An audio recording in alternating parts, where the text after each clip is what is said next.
selamat datang di podcast Bocah Kreatif.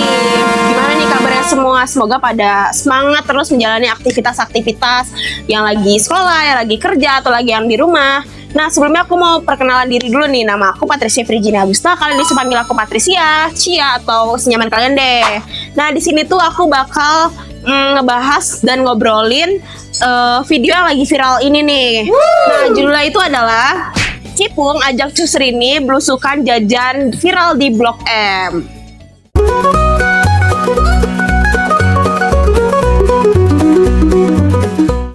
Oke, di sini aku nggak sendirian nih pastinya ngobrolnya. Aku ditemenin sama dua host ganteng nih. Halo semuanya.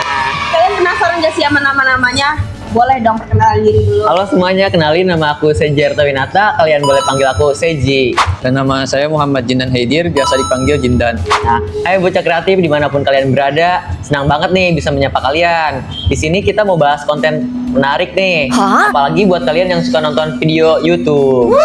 Betul, dan kali ini kita akan bedah tuntas satu video yang mungkin sering kalian lihat di FYP atau YouTube kalian.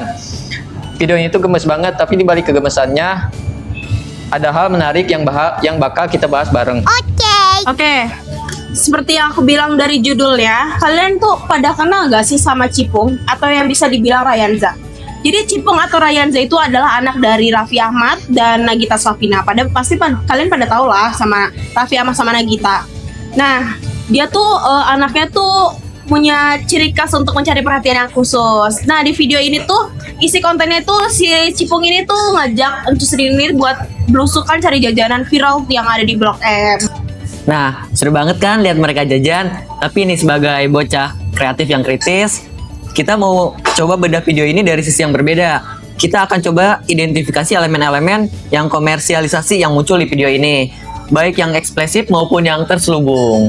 Betul, karena kan sekarang ini banyak banget ya video anak-anak di YouTube. Benar. Yang tanpa kita sadari ada unsur komersialnya. Nah, kita mau belajar bareng nih, gimana ya komersialisasi itu bisa benar, bisa muncul. Oke, kita langsung aja analisis dari video Cipung sama Cusrini itu jalan-jalan cari makanan di Blok M. Nah, ada beberapa elemen komersial yang bisa kita soroti nih. Apa aja nih, Sezi? Nah, dari yang video aku lihat nih, Ci nih. Yang pertama tuh yang paling jelas banget tuh adalah promosi produk makanan, Ci. Oh, iya. Di awal video mereka langsung nyobain takoyakinya. Terus dijelasinnya secara detail banget lagi, ada takoyaki yang isinya gurita. Menunya ya. Iya, terus dibilang enak banget lagi. Kan itu secara tidak langsung ya sih ya. Itu tuh ngebuat publik tuh penasaran dan pengen nyoba lagi. Betul banget, dan gak cuma takoyaki, ada juga momen mereka beli es krim.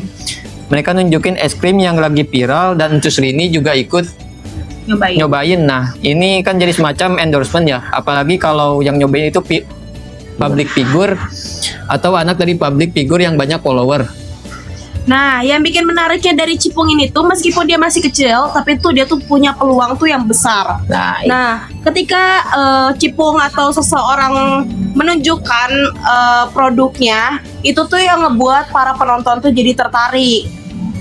Itu tuh bisa jadi langsung tren, terus viral. Nah, ini dari komersial ini tuh memanfaatkan yang namanya tuh celebrity endorsement. Nah, terus ada juga nih yang menarik nih. Apa Jadi yaitu penekanan pada UMKM, C. Nah, di video itu yang aku lihat nih sempat disebutin kalau mereka tuh mendukung UMKM. Oh. Nah, ini bisa jadi strategi yang cerdas, C. Selain menunjukkan sisi positif yang mendukung usaha kecil. Setuju, jadi viewers gak cuma disuguhkan konten aja, tapi juga diarahkan untuk punya kesadaran untuk mendukung produk lokal. Tapi di sisi lain juga ada exposure gratis buat UMKM tersebut, jadi ada simbiosis mutualisme di situ. Oh, jadi ini tuh bisa disebut namanya komersialisasi.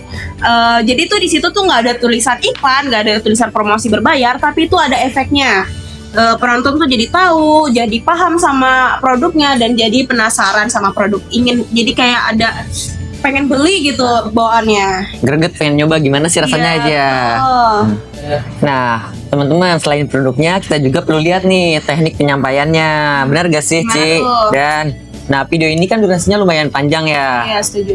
Sekitar 11 menit kalau nggak salah. Tapi disajikannya tuh dengan santai dan menyenangkan banget. Setuju. Nah, Ya, dengan gaya bahasa yang sangat komunikatif banget, kayak ngobrol biasa aja, nggak kaku. Ini bikin penonton merasa nyaman ngikutin ceritanya, apalagi dengan kelakuan Cipo yang menggemaskan itu.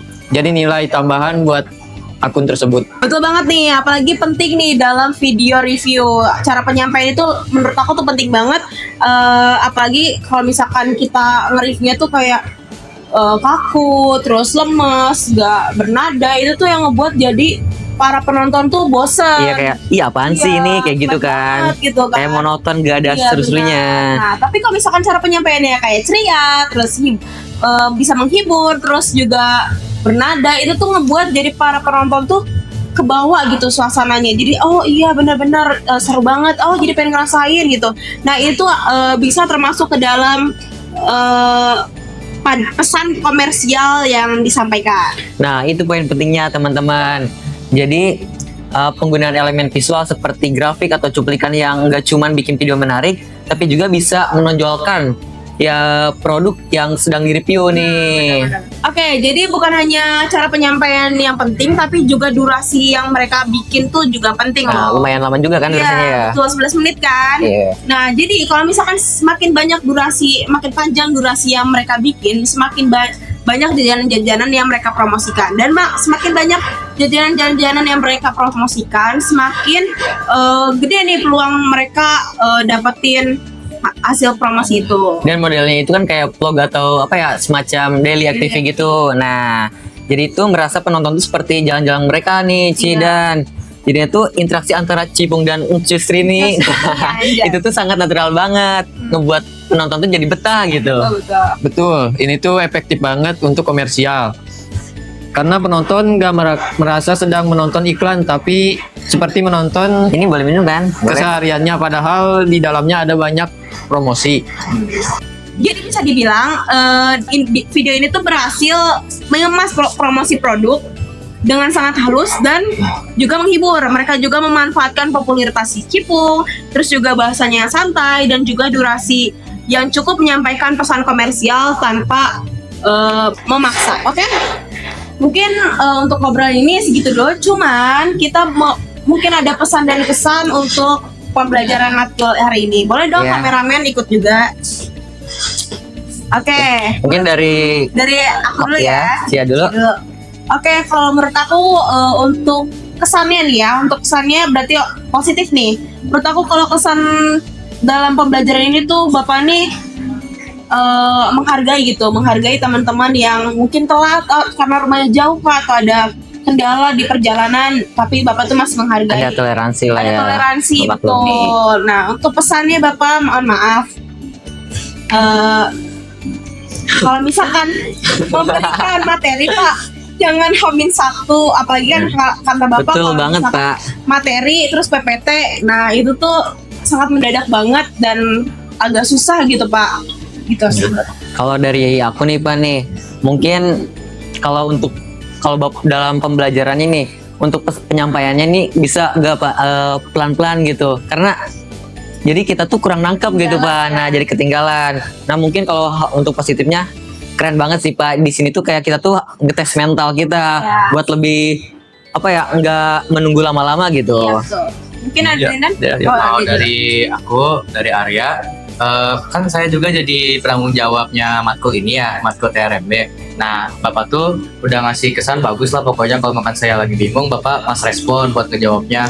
Cuma kalau terkait tugas tuh, ngeinfoinnya jangan dadakan, karena kan saya juga masih sering nanya ya ke Bapak, Pak tugas ini tuh kapan ininya gitu. Nanti kata Bapak hari Sabtu bakal diiniin ya, diinfoin, tapi Bapak tuh ngirimnya hari Selasanya, jadi lebih dari waktu yang udah Bapak tentuin. Kayak gitu sih kalau pesanan saya buat Bapak kayak gitu. Oke. Kalau dari aku, Muhammad Jindan Haidir, tidak ada pesan dan kritik untuk Bapak. Bapak udah cukup untuk mengajar Keren saya. banget Pak. Terima kasih banyak untuk di semester 2 ini.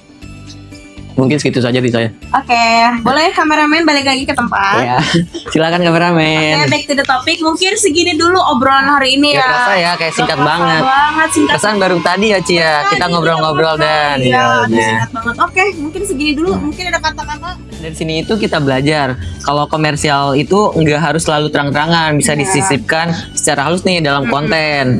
Apalagi kalau misalkan public figure kan ya, yang melibatkan public figure itu yang punya daya tarik seperti Cipung ini udah pastinya bisa banget. Penting bagi kita untuk jadi penonton yang cerdas. Bukan berarti kita nggak boleh menikmati kontennya, tapi kita juga perlu tahu di balik hiburan itu ada potensi komersial yang disampaikan. Nah, betul. Oke, mungkin sampai sini dulu untuk podcast Bocah Kreatif. Sebelumnya nih, sebelum ditutup, aku punya slogan dan gerak-gerik Wah. buat kalian. Apa tuh Ci, kayak gimana tuh slogannya Jadi, nih? Kalau misalkan Seru aku kayak. bilang podcast Bocah Kreatif, ada gerakannya nih. Kalian kalau misalkan podcast Bocah Kreatif. Oh, kayak gitu ya. Ya. Lucu banget. Oke, Gila. boleh ya? Oke, Ini oke. jadi Boleh nih, penutup. boleh. Sampai di sini podcast Bocah, Bocah Kreatif. Terima kasih. Dadah semuanya. Thank you. Thank you.